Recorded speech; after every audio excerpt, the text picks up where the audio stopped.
Hi, I went to use this locomotive recently simply to move it so that I could do the EM2 project that I posted on recently. I was slightly disappointed to find that while the lights worked, more of that later, rather than the locomotive moving, it smoked, which isn't what you would want, certainly not from a diesel. And it had that smell of electrical damage. On examination, it became very clear that the motor had gone to meet its maker and therefore needed replaced. I suspect that perhaps nylon bearings or whatever inside had melted in heat because there was about 5 millimeters of backlash on the armature. I was able to get a replacement motor quite easily from Gagemaster, who represent Heljan in the UK.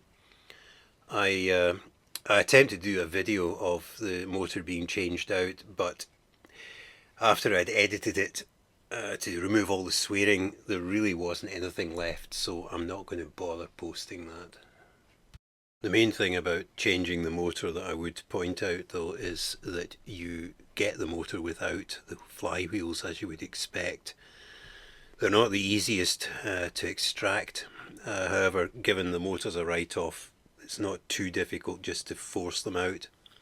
Putting them back in, I think the important thing, as you can see from the video here, is to make sure that they are about exactly the same separation from the motor, such that the engagement with the drive shafts is accurate and isn't either liable to have the drive shaft fall out or too much the other way, in which case it would probably cause high friction.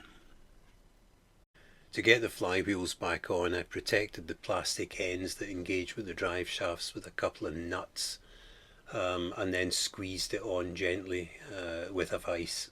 As you would expect, one of the flywheels was keener to be re-engaged with the motor than the other, and so when it got near the motor I put a spacer in so that the other one would go and leave about the same space on either side of the motor. I wasn't looking for accuracy to 0.1 of a millimetre, but this is how it worked out.